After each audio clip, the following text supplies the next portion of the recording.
Morning students, ఈరోజు మనము 8th class సంబంధించి అమ్మ కోసం అనే పాఠంలో అమిత పరాక్రమం అంటే 7వ పద్యం నుంచి చూస్తున్నాం. ఈ 7వ పద్యము గురించి తెలుసుకుంటున్నాం. 7వ పద్యం చూడండి. అమిత పరాక్రమం చూడండి.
అమిత పరాక్రమం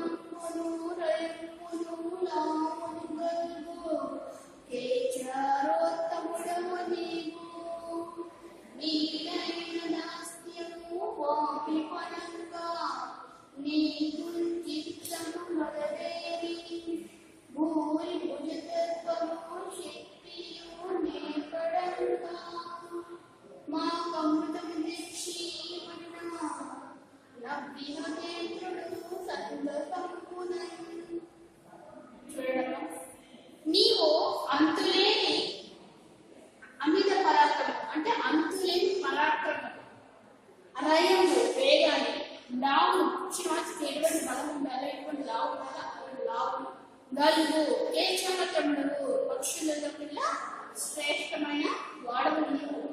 నీదైన దాస్యము, నీదైన దాస్యం అంటే ఏంటి? అంటే కశ్యప ప్రజాపతికి 2 భార్యలు. కశ్యప ప్రజాపతికి ఎంతమంది భార్యలు? 2 భార్యలు. కద్రువ వినత. కశ్యపుని వరం చేత 1000 పుత్రులు పడతారు. వారు కత్కోటి కాదు సత్పాలు. వినతకు 2 ఆయుధాలను పిలువబడతారు. వాళ్ళు అనురుడు గరుత్మంతుడు. అనురుడు ఏంటి? సూర్యుడికి రథసారథిగా ఉంటాడు. మరి గరుత్మంతుడు పక్షరాజు. తల్లి ఇంటి కేవలం తెలుసుకుంటూ తండ్రి దగ్గర ఉంటూ ఉంటాడు. అప్పుడు ఈ తల్లికి ఈ కద్రువుకు అంటే కద్రువ వినత ఇద్దరు ఏం చేస్తారు? పందెం వేసుకుంటారు. కద్రువ వినత ఇద్దరు ఏం చేస్తారు? పందెం వేసుకుంటారు. ఆ పందెంలో భాగంగా వినత ఓడిపోతుంది. దాని ఫలితంగా ఈ వినత దాస్యం చేస్తుంటుంది. ఆ దాస్యంలో భాగంగా గరుత్మంతుడు కూడా తన కత్కోటి సర్పాలు ఉన్నాయి కదా, 1000 పాములు ఉన్నాయి కదా, ఆ పాములన్నింటినీ కూడా తన భుజం మీద వేసుకొని అవి ఎటు వెళ్ళాలంటే అవటం తీసుకుపోతూ ఉండాలి. నీదైన దాస్యము, అటువంటి దాస్యం కనుక పోవాలి అంటే, వాక్యపరంగా అటువంటి దాస్యం పోవాలి అంటే నీకు చిత్తము, నీకు గనక ఇష్టమైతే భూరి భుజదర్పము, నీ యొక్క శక్తి సామర్థ్యాలు తెలిసే విధంగా, నీ భుజబలము సామర్థ్యము తెలిసే విధంగా ఏమంటారు? నేర్పడంగా మా కవ్వతం తెచ్చి వేడేంద్రుడి రక్షణలో ఉన్న అమృతాన్ని తెచ్చి మన నవ్వి తెచ్చి అని అన్నాడు. అప్పుడు దానికి గరుత్మంతుడు నవ్వి హర్యేంద్రుడు ఇంద్రుడి దగ్గరికి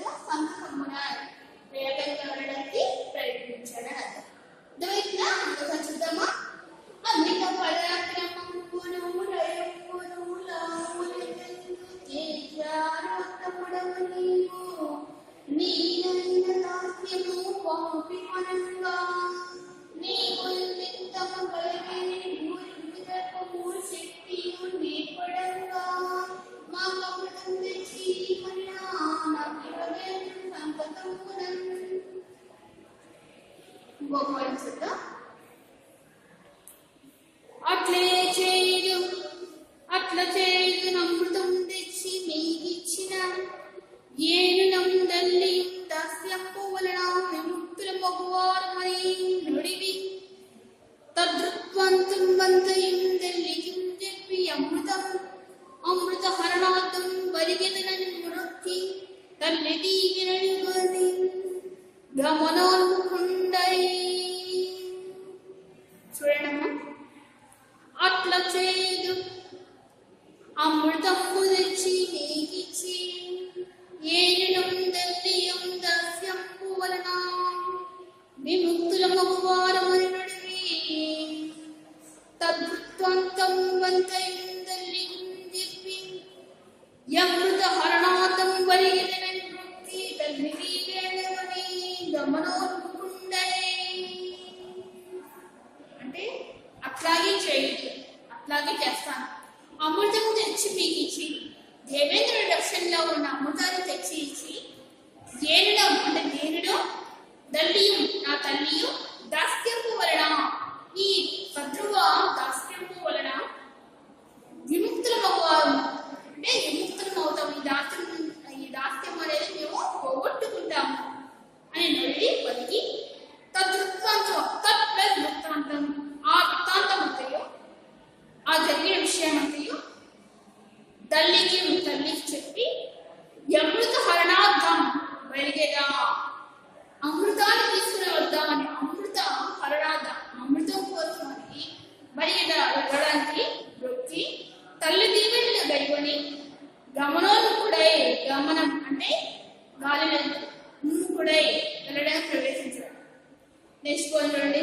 వితతోల్క శంకుంజా మొక్కో ఎనగా విన్వీటి విక్షిప్త పక్షతి వాతావతి పూలా చపలాకరంపులై వాలిదమతతుల్ సాపడి నల్గడం ఎదురుగా వారిని మనోభయముడై పదగేండకు దత్పరుల్ భయం బంధుగన్ వితతోల్క శంకుంజా మొక్కై ఎనగా విన్వీటి విక్షిప్త పక్షతి వాతావతి పూలా చపలాకరంపులై వాలిదమతతుల్ సాపడి నల్గడం ఎదురుగా వారిని మనోభయముడై పదగేండకు దత్పరుల్ భయం బంధుగన్ వీటితోల్క శంకుంజా అది తినేంటి ఒక తోక చుక్కలాగా ఆకాశం వెళ్తున్నాడు. అతను వెళ్తున్న దానికి అక్కడ ఆకాశంలో ఉన్న మబ్బులు ధూళి అవన్నీ కూడా దూది పిండిలాగా ఇటుపడతాడు పోతూ ఉన్నారు.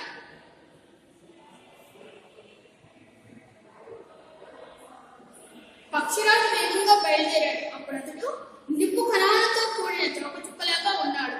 ఆకాశంలో కదులుతూ ఉన్నప్పుడు అతని రెక్కల గాలి వల్ల మేఘాలు దూది పిందెలాగా చెల్లైపోతున్నాయి.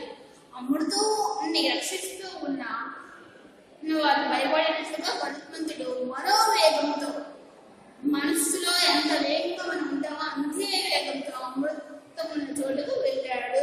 అమృతం ఉన్న చోటుకి వెళ్ళాడు. ఇది కూడా ఇంపార్టెంట్ అమ్మ. చూడండి, వితతోల్క శనికుంజ మొక్కో ఎనగా విన్వీది విక్షిప్త పక్షతి వాతాహతి ధూళి పూలా సకలాకరంబులై వారిద ప్రతతుల్ సాల్పడి నల్గడం జరగగా భార్యన్ మనోవేగుడై పదగేండ్లు దమృతాంతమునకు దాల్పరుల్ భయం బంధగన్ వితతోల్క శంకుంజ మొక్కో ఎనగా విన్వీది విక్షిప్త పక్షతి వాతాహతి ధూళి పూలా సకలంబులై వారిద ప్రతతుల్ సాల్పడి నల్గడం చెదరగా భార్యన్ మనోవేగుడై పదకేంద్రం దమ్ముతాంతికులకు తాత్పరులు భయం బంధగా. అంటే ఏంటి?